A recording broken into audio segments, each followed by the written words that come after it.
everyone, and welcome to Fashion Design Tea with Sophia and Nino. I'm Sophia, a fashion designer currently in the fashion industry. And I'm Nino Villa. I'm the creative director of Fashion Premier Academy, where I teach you how to be a fashion designer.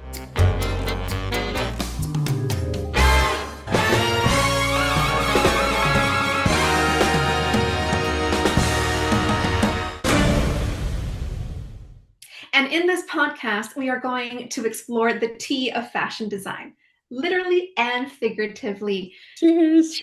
We will have wonderful guests telling us about their experience in the fashion industry. These are the people behind the products you love. I cannot wait to dive deeper into that.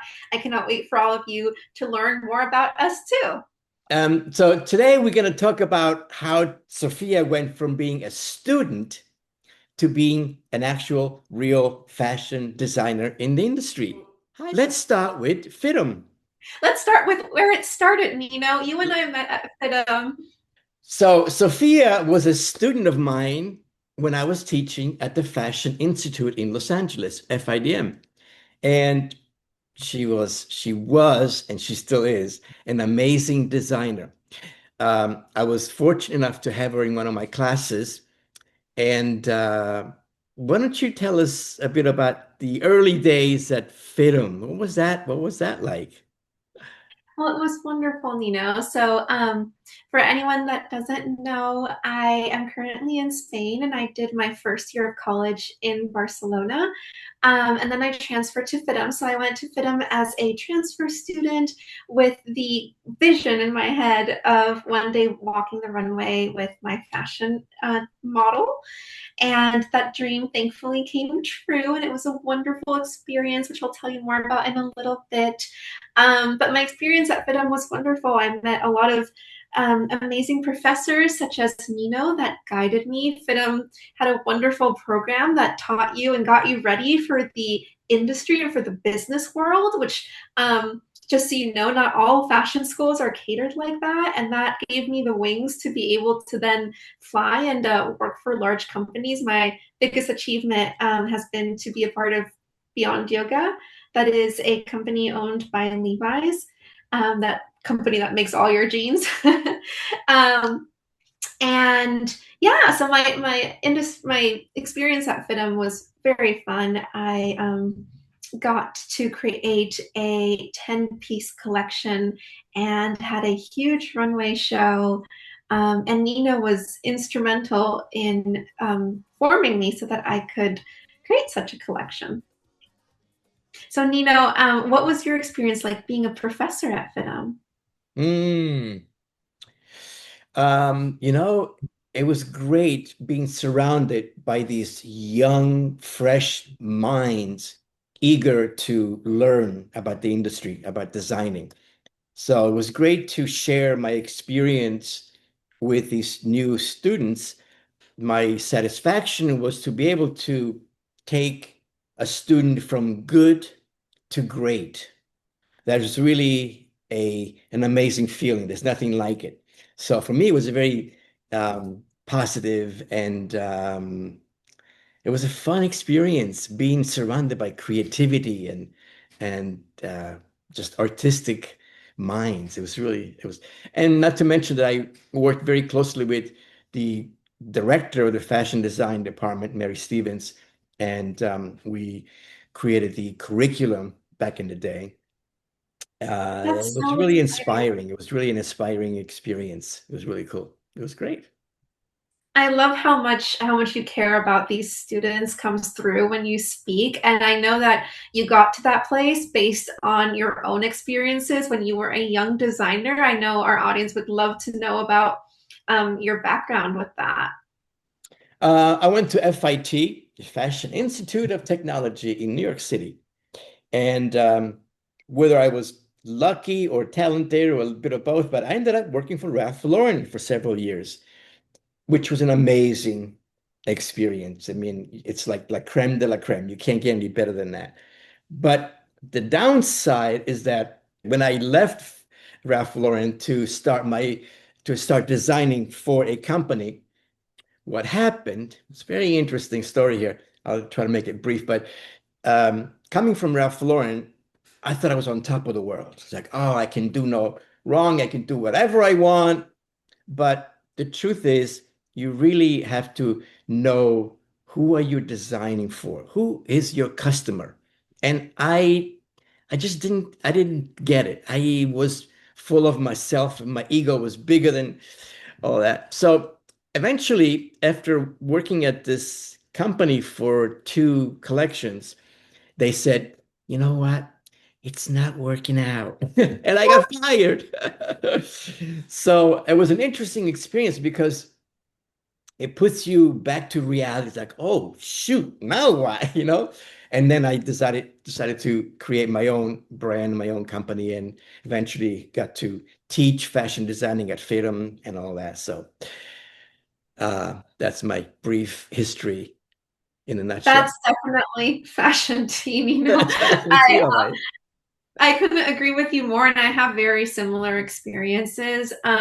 Even during my first interview out of fashion school, I also went in thinking like, "Oh my God, I'm going to nail this. They're gonna love me." And then they started asking me very technical questions. People that have been in the industry for 10, 15 years. It was a very humbling moment, I think, You as you mean when designers. you started applying for jobs? Is that what you mean? Yeah, exactly. At my first job out of FIDM.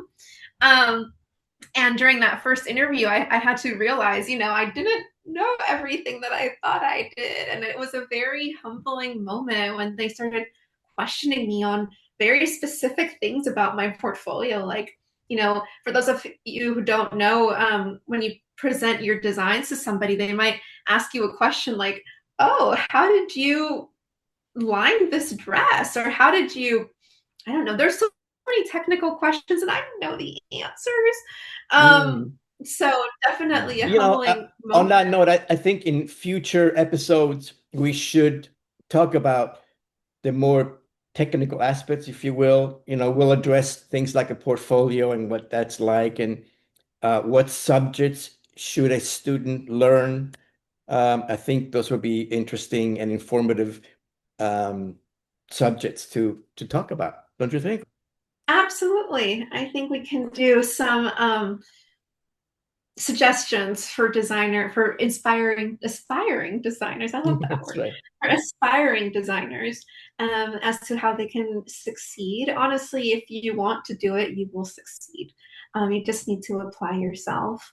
But also, you know about this. So I had a professor at FIDM. His name is Carlos Vasquez, and Carlos, Nino. And something that he always said was, "You don't know that you don't know," and that kind of goes back to what you're saying. Is like as young designers, we don't know.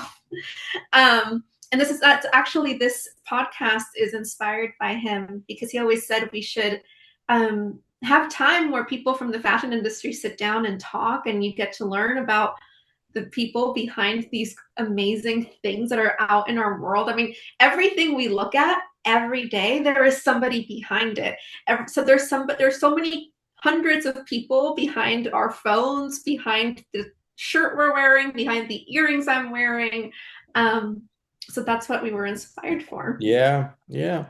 And the industry itself is always changing, constantly changing, you know? Um, Change is a constant in the industry. So you can't go in and say, oh, now I know everything. The moment you think that, it's over. When You're you think that I don't know if you know, it's recently John Galliano signed a contract with Zara.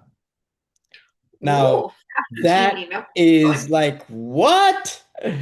Um, s- my point being that you never know. Speaking of Zara, I don't know if you guys know this, but Zara was this little tiny company in Spain, and they didn't have a lot of financing. So the guy said, how am I going to compete with these huge brands like The Gap and Banana Republic and so on?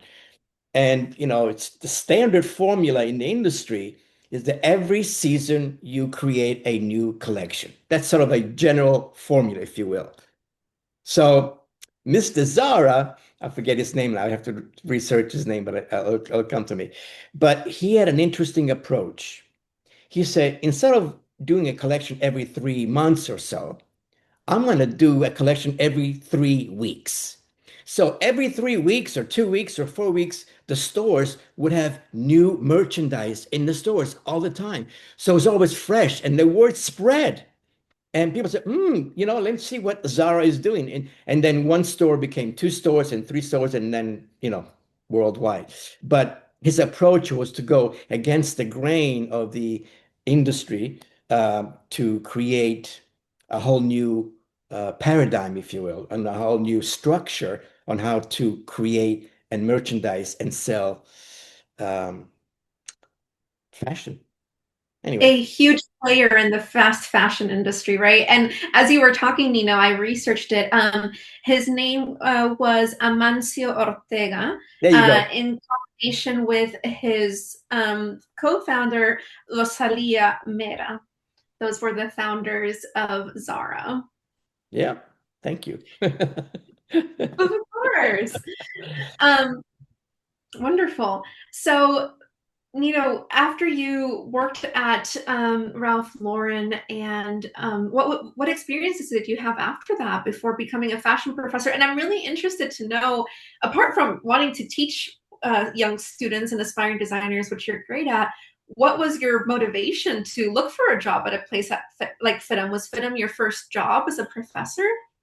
Yeah, it was. It was. But just to answer your question, in that period before teaching, um, after I got fired and I was looking for a job, I had this idea to do one of a kind t-shirts and sweatshirts. So I was living in New York, in Manhattan, and I would buy these t-shirts, white Hanes t-shirts, basic white t-shirts. I would stretch them over a canvas, a piece of board, and with markers, waterproof markers, I would design these one-of-a-kind designs. And I would finish one in 20 minutes, put it next to me, and people would come by and say, how much is that? 20 bucks. Okay, great, sold. And so I was selling on the streets, literally. And Wow. this famous photographer, Bill Cunningham, happened to pass by. Now, I didn't know who he was, but he took a picture of me. A week later, I get a phone call from the New York Times. And they said, look, we have a picture of you, and we think it's an interesting subject to talk about. So we want to bring you in for a little interview. I said, great. When? So I went for an interview at the New York Times. And a week later, I was in the art section, the Sunday Times art section. And with my picture, I'll put it somewhere in here. And it was interesting because it gave me visibility. And so from Right. those t-shirts, I started selling it in different boutiques in Manhattan. And the buyers, the boutiques, they kept saying, well, okay, what else you got besides t-shirts? I go, okay, I'll be right back. I'd go home and make stuff, sweatshirts and skirts and dresses. And before you know it, it grew. And then I started adding things to it and became a collection and et cetera, et cetera. So there you go. Little hit storytelling. All true. And Wow. so that was before teaching at FIDM at the Fashion Institute. There you go. Yeah.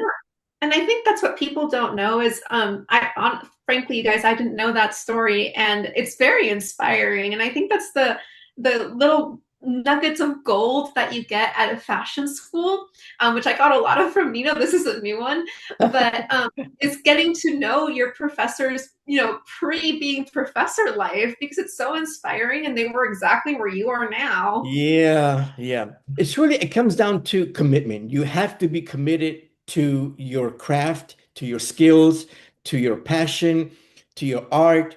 You have to be committed to it. even when it looks like, oh my God, the world is falling apart. You got to stick to that vision and be committed to it no matter what, and keep going, keep going, keep going, keep going. Don't give up. I have no money. Keep going. You know?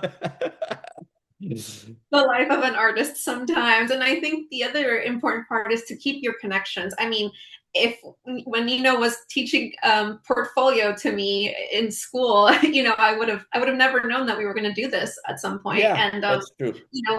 connections, whether it is in your industry, it's friends, whatever it might be. This podcast came about because we have all these really cool people in our life, Yeah, truly cool people.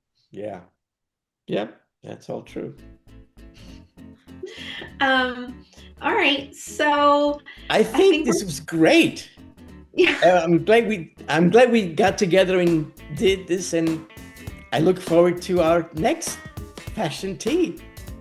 Me too. And please leave your comments on if there's any subject in specific you'd like tea on, Yes. whether it's more in depth on any of our backgrounds, anything in the industry. We're happy to read those, and we'll bring in some surprises soon too. Yes, very good. Great. Bye, guys. Bye, Till next everyone. time. Bye.